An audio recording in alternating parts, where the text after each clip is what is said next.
మన లైఫ్లో చాలా డెసిషన్స్ మనమే తీసుకోవాలి. కానీ ఒక్క డెసిషన్ని మాత్రం చాలామంది అవాయిడ్ చేస్తూ ఉంటారు. అదే కంఫర్ట్ జోన్ నుంచి బయటికి రావడం.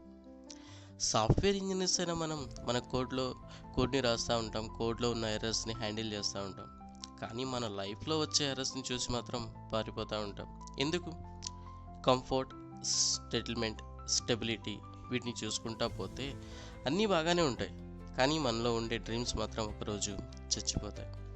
డైలీ స్టాండప్లో ఏం చెప్తాం? Yesterday worked on this, today going to work on this. But మన లైఫ్ స్టాండప్కి ఏం చెప్తున్నాం? ఎస్టర్డే కూడా ఇదే లైఫ్, టుడే కూడా ఇదే లైఫ్. మన డ్రీమ్స్కి డెడ్ లైన్ పెట్టుకోపోతే ఒకరోజు మనమే మన డ్రీమ్స్కి చెప్తాం దిస్ ఇస్ క్యాన్సిల్డ్ అని. మనకి భయం ఉంటుంది, రిస్క్ తీసుకుంటే ఏమవుతుందో, కింద పడిపోతామేమోనని.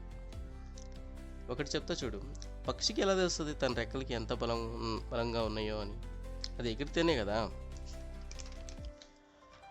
ఈరోజు మీకు చిన్న రిక్వెస్ట్. ఉదయం ఎలా అయితే మన కోడ్ని రన్ చేస్తామో అలాగే నీ డ్రీమ్ని కూడా రన్ చేయొచ్చు. ఒకసారి చూడు. బగ్స్ వస్తాయా? ఫిక్స్ చేసుకుందాం. ఫెయిల్ అయితే మళ్ళీ ట్రై చేద్దాం. కానీ ట్రై చేయకుండా వదిలేయడం అనేది కరెక్ట్ కాదు. రిమెంబర్, మనకి జాబ్ ఉంది, శాలరీ ఉంది, స్టెబిలిటీ ఉంది అని అనుకుంటే మాత్రం నీవు ఒక సేఫ్టీ నెట్లో ఉన్నట్లే. ఇది best time to take risk. నీ డ్రీమ్ పెద్దదైనా చిన్నదైనా స్టార్ట్ చేయి. ఎందుకంటే స్టార్టింగ్లోనే ఒక మ్యాజిక్ ఉంటుంది. ఏమో, ఎవరికి తెలుసు, నీ లైఫ్ నువ్వు సక్సెస్ అయిపోతావేమో.